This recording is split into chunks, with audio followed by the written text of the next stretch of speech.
पहले तो भंडार में आके हमेशा मुझे अच्छा लगता है। मेरी सियासत का कारवां भी यहीं से शुरू हुआ था। जब फर्स्ट टाइम मैंने सियासत में आने का वचन उठाया था, बात की थी, तो शायद मैं सिंध में आया था। उसी दिन मैंने ऐलान किया था कि आज से मैं सियासत में आ रहा हूँ। माता रानी के बिल्कुल, माता रानी के दरबार में आके ये फैसला हुआ था।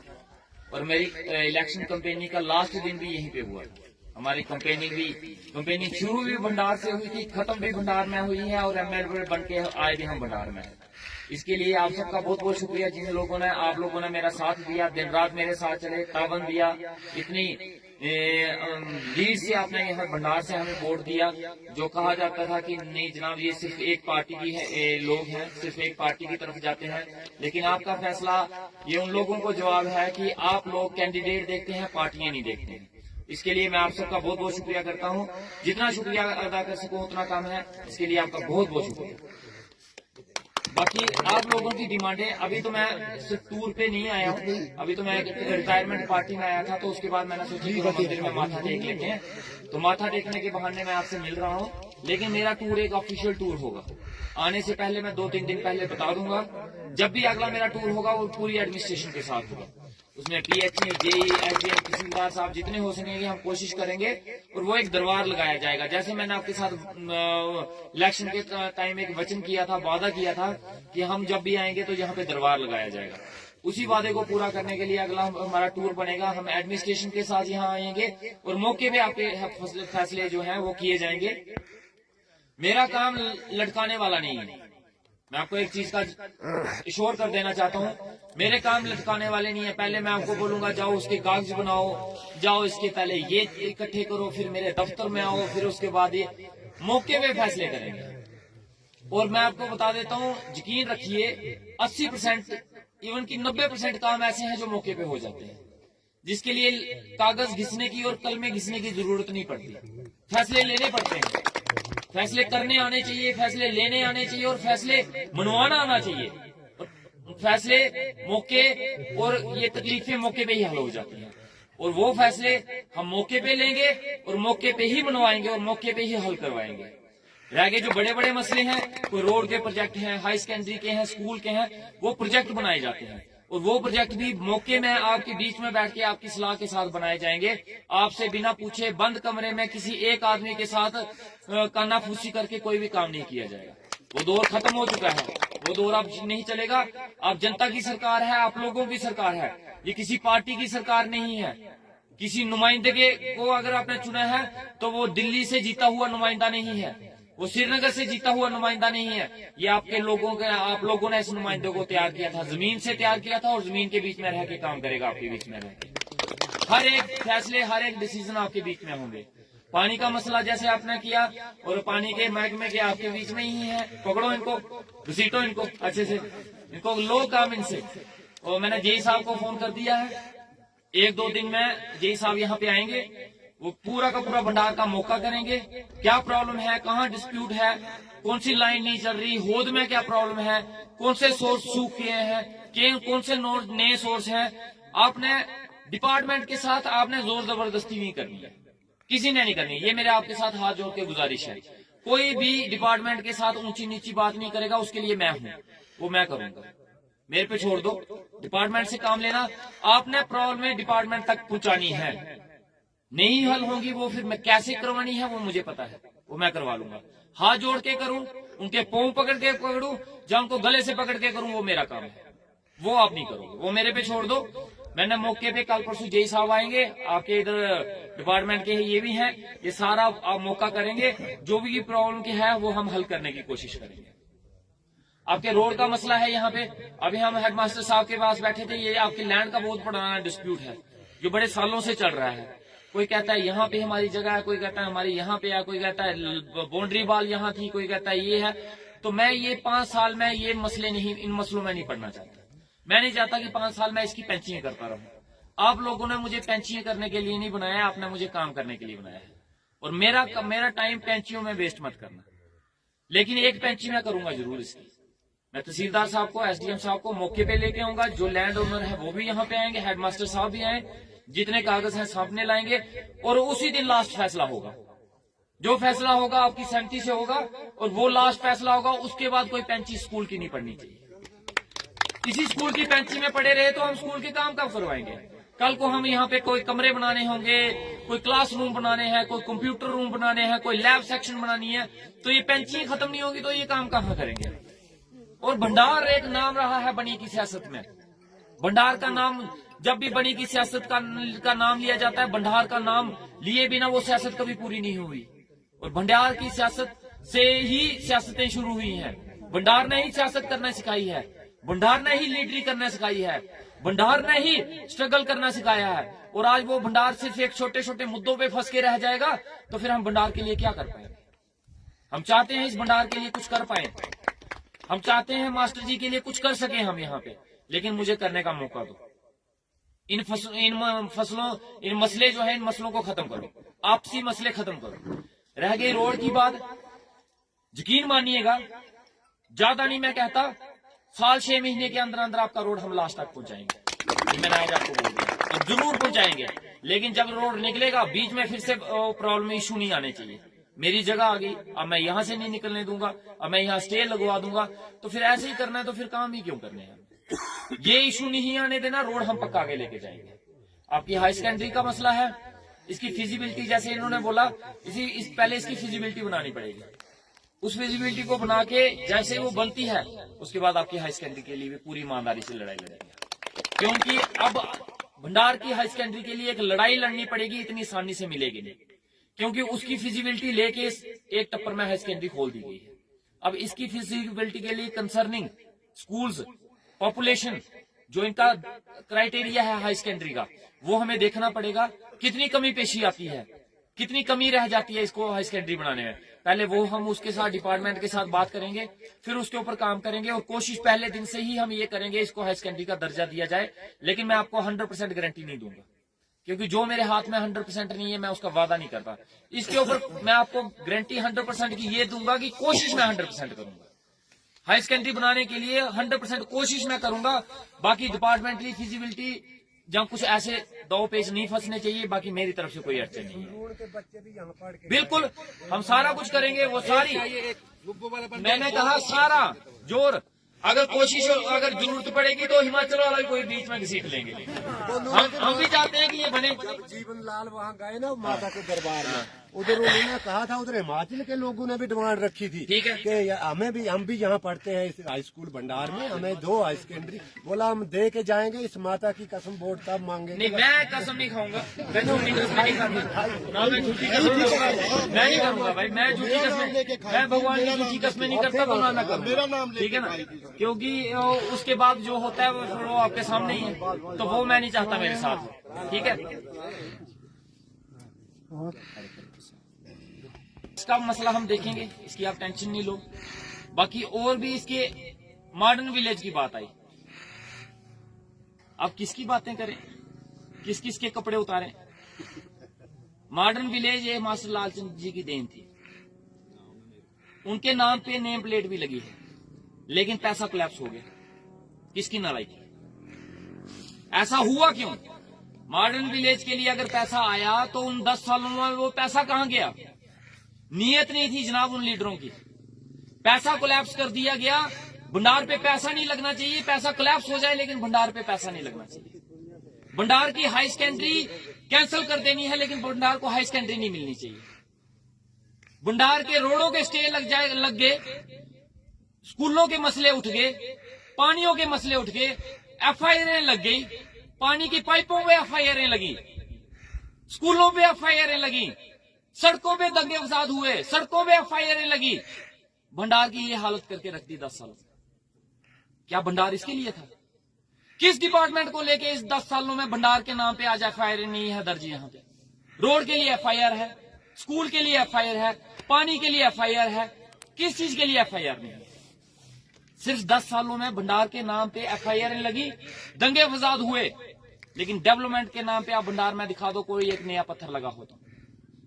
जो लगे थे वो भी पुराने कर दिए इन लोगों ने। भंडार का पैसा कोलैप्स कर दिया इन नालायक लीडरों ने, और भंडार को आज वैसा का वैसा रख दिया यहाँ पे, और बात करते हैं ये डेवलपमेंट। लेकिन मैं आपको एक चीज का वादा करता हूं आपके साथ, भंडार के साथ बेइंसाफी चाहे 10 साल में हुई, चाहे 20 साल में हुई, चाहे 50 साल में हुई, लेकिन इस बेइंसाफी को पूरा करने के लिए, इसको ठीक करने के लिए हम ना 10 साल लेंगे, ना 20 साल लेंगे, ना 50 साल लेंगे, 5 साल में ही पूरा करेंगे। ये मेरा आपके साथ बात है। 5 साल का टाइम दिया है आपने और यकीन रखना इस 5 साल में हम भंडार के जितने मसले होंगे हम हल करेंगे।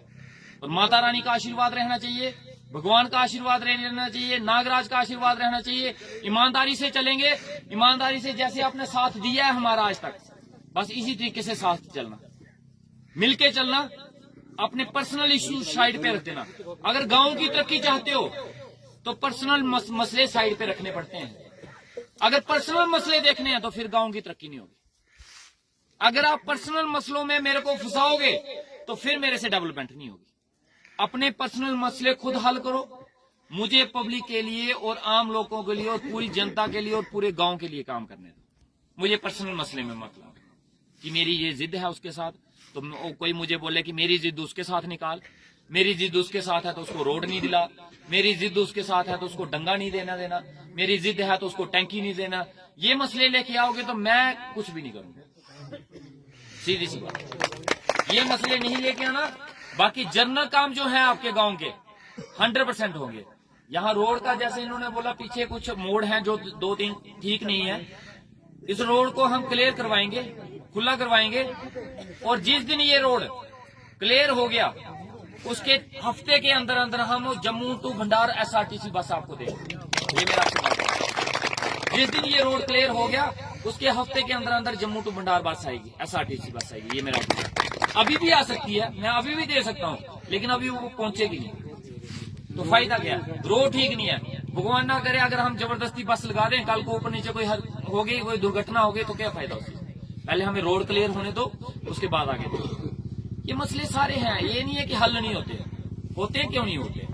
बाकी इलाकों में जहाँ पे हाई सेकेंडरी बनी है, स्कूल बने, वो भी तो इलाके हैं, सड़कें बनी है, बिजली है, पानी है, वहाँ वो भी तो इलाके हैं। तो यहाँ पे भी होंगे, क्यों नहीं होंगे? टाइम लगेगा लेकिन करेंगे जरूर। बाकी आप सभी लोगों ने अपना साथ दिया, वोट दिए, समर्थन दिया, दिन रात मेरे साथ चले, कईयों ने व्रत रखे, कईयों ने सुखने की, कईयों ने जितना हो सकता था अपने से नारे लगाए। छोटे छोटे बच्चे, मैं कहता हूँ ये छोटे छोटे बच्चे जो हैं हमारे गांव के, हमारे इलाके के, अगर कहीं इनके वोट बने होते ना तो लीड जानी थी मेरी कोई 50,000। ये जितने वोटर मेरे छोटे वाले थे ना, इतने तो बड़े भी नहीं थे। और खासकर ये 10 साल से नीचे वाले तो सबसे ज्यादा मेरे वोटर थे। सबसे ज्यादा वोटर ही मेरा वो था जो दिन रात उनके माँ बाप बोलते थे, ये रात को सोते वक्त भी नारे लगाते हैं। कुछ बच्चे तो अभी भी लगा रहे हैं। ना, ये दिन रात बेचारे चले हुए थे। चलो आज इससे शुरुआत होगी है तो ये बड़े भी तो होंगे, एक दिन इनका वोट भी तो बनेगा। चलो आज से ही अच्छी बात है, इनको पता चल गया है। ये इलेक्शन हुई, अब इलेक्शन खत्म हो चुकी है, अब इलेक्शन पे हम चर्चा नहीं करेंगे। किसने वोट दिया, किसने नहीं दिया, किसने मुझे गाली निकाली, किसने मुझे क्या बोला, मुझे उस पर कोई चर्चा नहीं करनी, मुझे उसके ऊपर कोई बात नहीं करनी। अब सभी लोग मेरे हैं, हमारे अपने हैं, मेरे उन सब की जिम्मेवारी मेरी है। मुझे किसी से ये नहीं पूछना कि कहां से, किस पोलिंग स्टेशन से कितने वोट आए हैं, किस पोलिंग स्टेशन से नहीं आए हैं। मुझे पता है, मुझे पता है कहां से कितने आए हैं, लेकिन मुझे उसके ऊपर चर्चा ही नहीं करनी है। और एक और चीज बता दूं, हमारे जीवन लाल जी, मैं आज उनके ऊपर बात कर रहा हूं, बुरे इंसान नहीं थे, वो अच्छे थे। जब वो तहसीलदार थे अच्छा काम करते थे, कभी भी एज ए तहसीलदार मुझे नहीं लगा कभी शिकायत का मौका दिया, कभी कोई परेशानी आई। लेकिन हुआ क्या, मैं ये इसलिए बोल रहा हूं कि मेरे साथ ये चीज ना हो। हुआ क्या कि उनके साथ जो लोग चले ना, उन्होंने उनको गलत रास्ते दिलाया। ये सबसे बड़ी बात। नहीं तो वो बड़े अच्छे आदमी थे और ईमानदारी से काम किया है। नौकरी के टाइम पे एक एलिगेशन उनके ऊपर नहीं लगा, किसी ने एक बार उनके ऊपर उंगली नहीं उठाई होगी। नीट एंड क्लीन काम था, चाहे इधर आओ, चाहे लोहाई मलार वाली साइड जाओ, चाहे बिलावर में जाओ, सभी उनकी तारीफ करते थे। उनके साथ जो केएस ऑफिसर थे वो मुझे सेक्रेटरीट में भी मिलते हैं, एक तो मिले जो एडिशनल डीसी बन गए हैं, वो भी बोल रहे थे, कहते नहीं ड्यूटी टाइम बड़े अच्छे थे। लेकिन हुआ क्या कि उनको कुछ लोगों ने, चंद लोगों ने गलत रास्ते पे चला दिया। और चलाया तो चलाया, चलो ठीक है उन्होंने, लेकिन उन्होंने दिया क्या? जो उनको चलाते रहे वो अपनी पोलिंग स्टेशन से भी उनको वोट नहीं दिलवा पाए। हालत तो ये है। जो उनको गुमराह करते रहे, जो आज भी उनको आगे आगे कर रहे हैं, जो आज भी उनको आगे उकसाने की कोशिश करते हैं। मैं एक बार ये बोलना चाहूंगा जीवनलाल जी को कि उनको पूछो कि आपने अपने पोलिंग स्टेशन से वोट कितने दिलवाए हैं मुझे। उनके पोलिंग स्टेशन से लीड हमें मिली है। जो उनके वर्कर बने हैं, जो उनके अंग संग चलते हैं दिन रात, उनके घर के वोट भी मुझे आए हैं। वो अपने घर के वोट भी उनको नहीं दिला पाए, वो अपने पोलिंग स्टेशन से भी वोट उनको नहीं दिलवा पाए, और वर्कर वो उनके बने हैं। वही लोग थे, चल उनके साथ रहे थे, वोट मुझे दिला रहे थे। उन्होंने वर्करी मेरी की है, जीवनलाल जी की थोड़ी ना की है। और जीवनलाल जी को सिर्फ गुमराह किया उन लोगों ने, और जीवनलाल जी उनके ऊपर यकीन करते रहे आंखें बंद करके कि हाँ जी ये मेरे बड़े खास वर्कर हैं। उनकी बातें मान के उन्होंने काम भी किए, उनकी बातें मान के उन्होंने वो चले भी। उनको लगा कि ये है मेरे, लेकिन उनको क्या पता था वो बाहर बाहर के उनके अंदर से मेरे हैं। वो उनके घर का वोट मुझे आता है, उनके मोहल्ले का वोट मुझे आता है, उनके गांव का वोट मुझे आता है। आज भी उनके इलाके के जो भी है वो कोई किसी ओहदे पे रखे हुए हैं, कोई पता नहीं कौन सा सेक्रेटरी तो कौन सा प्रेसिडेंट तो कौन सा। मैं कहता हूँ पोलिंग स्टेशन की लिस्ट निकालो, उनके पोलिंग स्टेशन से लीड हमने ली है। तो उन्होंने किया क्या? बड़ी बातें करके हमारे जीवनलाल जी को गुमराह किया, गलत रास्ते में चलाया। बस यही चीजें हुई। अब मैं आप लोगों से ये बात बोलने का मेरा मकसद ये था कि आप लोग भी मेरे साथ ये मत करना बस, ठीक है? मेरे साथ भी ऐसे काम करने की कोशिश मत करना कि चलो मेरे साथ चलो, मेरे को तो लास्ट में वोट आप भी कहीं और डालो, और गुमराह मत करना सही। और मैं आपको एक चीज बता देता हूँ, मैं किसी की भी बात सुन के, कोई बोलेगा कि मैं उसकी बात सुन के, कोई बोलेगा कि हाँ उसको नौकरी से निकलवा दो, उसकी ट्रांसफर उधर कर दो, उसको सस्पेंड करवा दो, उसका काम रुकवा दो, तो ये काम मैं सुन के कभी नहीं मानूंगा। ये कभी नहीं होगा जिंदगी में, ये ना मैं करूंगा ना मेरे से होगा। जो भी काम मेरे से कोई बोलेगा, मैं उस काम की वेरिफिकेशन जरूर करवाता हूँ कि जो ये काम बोल रहा है, इस काम से इलाके की तरक्की होती है या सिर्फ इसी की होती है और बाकियों के गले कटते हैं। अगर मुझे लगेगा ये जो बोल रहा है ये गांव की तरक्की के लिए बोल रहा है, तो मैं वो काम जरूर करूंगा। अगर मुझे लगेगा ये काम सिर्फ इसका अपना पर्सनल काम है और इस काम करने से 10 आदमियों का नुकसान हो रहा है, मैं वो काम बिल्कुल नहीं करूंगा। अगर वो उसका अपना पर्सनल है और उसके करने से नुकसान किसी का नहीं हो रहा, सिर्फ उसका फायदा, मैं चलो फिर भी कर दूंगा। लेकिन ऐसा काम कोई ना सोचे, वो चाहे मेरा खास है, चाहे वो मेरे साथ दिन रात चला है, चाहे उसने मेरी जितनी मर्जी वर्करी की है, चाहे वो मेरे साथ खाली पेट चला है, नंगे पांव चला है, लेकिन अगर वो कल को ऐसे काम लेके आएगा कि जी मैं आपका बड़ा खास था, दिन रात चला, तो अब ये काम है, मेरी उसके साथ जिद है, वो आपके एंटी था, तो ये काम करो और उसकी ऐसी की तैसी कर दो, तो वो मेरे से नहीं, वो ना मैं करूं। वो मैं पहले ही हाथ जोड़ के माफी मांग लेता हूं। अगर आप लोगों ने मेरे को समर्थन इसलिए दिया है, दिन रात इसलिए चले हो कि आप लोगों ने दूसरों का बेड़ा गर्क करवाना है मेरे से, तो फिर मैं अभी माफी मांग लेता हूँ। वो मैं नहीं करूंगा। लोगों के डेवलपमेंट के काम होंगे, डेवलपमेंट की बातें करेंगे, डेवलपमेंट के ऊपर चर्चा होगी, और बड़ी जल्दी आपके बीच में हम एक दरबार लगाएंगे, दरबार लेके आएंगे। आज शायद मुझे जम्मू जाना है, आज तो हमने ऐसे चलते फिरते आप लोगों के साथ एक मीटिंग की है। अगली बार हम एक खुल के जलसा करेंगे। और पहले बता दूंगा, आज मैं बिना बताए आया हूँ, आपको पता भी नहीं था कि मैं आ रहा हूँ। तो हमारे बड़े भाई साहब भी है, ये आज हमारे साथ ज्वाइन हो गए हैं। या आ जाओ ऑफिशियली, खड़े हो जाओ, खड़े हो जाओ। और इनके लिए जोरदार ताड़ियां। आज इन्होंने छोड़ दिया सारा पुराना सौदा, नई सरकार, नई पार्टी और नए लोगों के साथ ज्वाइन हुए हैं। इनका जोरदार तालियों से एक बार और स्वागत करो। चलो मैं इनको हार भी पहनाऊंगा, रुको। चलो अभी ये काम जी बोलो। सर ये बिजली के जो पोल है ना, थोड़े हमारे कम थे, किसी ने लकड़ी का पोल लगाया है, तो कहीं पे पेड़ पे है अभी जो लगी हुई है।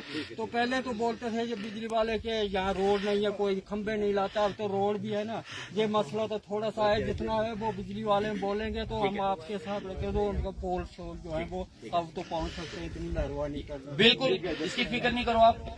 इसका पूरे बनी में लकड़ियों के पोल चेंज करने का एक प्रोजेक्ट बन गया है, ठीक है। बड़ी जल्दी हो सकता है, 5-6 महीने के अंदर अंदर वो पैसा रिलीज हो जाए। जैसे रिलीज होगा, पूरे आपके भंडार नहीं, पूरे भंडार से लेके गोडू फलाल तक हर एक लकड़ी के पोल चेंज करवाए जाएंगे। लेकिन ये है कि अभी मुझे जुम्मा बने हुए 1 ही महीना हुआ है, ठीक है। तो आहिस्ता आहिस्ता काम शुरू होंगे। पिछले 10 साल के मसले हैं, रातों रात ठीक नहीं होते, टाइम लगता है ठीक होने में। तो आहिस्ता आहिस्ता ये मसले ठीक होंगे, लेकिन होंगे जरूर। ये मत मेरे मुंह से कभी आप ना नहीं सुनोगे। मैं बोलूंगा यार ये बड़े पुराने मसले हैं, ये नहीं ठीक हो सकते, हमारे पास पैसा नहीं है, फंड्स नहीं है, स्कीमें नहीं है, तो ये नहीं हो सकता। पैसे लाना, फंड्स लाना, प्रपोजल बनाना, प्रोजेक्ट बनाना मेरा काम है। उसके लिए आपने मुझे चुना है। आपका जो सामने खड़ा है वो आपका नौकर है, दिन रात आपके लिए काम करेगा। तो वो बहाना कोई नहीं दूंगा मैं कि इस वजह से नहीं हो सकता। काम सारे होंगे, लेकिन मैं आपसे टाइम मांग रहा हूँ, थोड़ा सा मुझे टाइम देना, आपके काम हम मसले 10 साल का मसला है। ठीक है। बहुत बहुत शुक्रिया आप लोगों का। आप सभी लोग यहाँ पे आए, मेरे बिना बताए आप लोग आए, हमारा प्लान भी नहीं था। इसके लिए जितने बुजुर्ग यहाँ पे आए हैं, जितनी हमारी माताएं बहनें आए हैं, छोटे छोटे बच्चे आए हैं, मेरे दोस्त आए हैं, मेरे साथ चलने वाले जितने भी वर्कर्स थे वो आए हैं, आप सबका एक बार मैं हाथ जोड़ के दिल की गहराई से बहुत बहुत शुक्रिया करता हूँ। Thank you so much.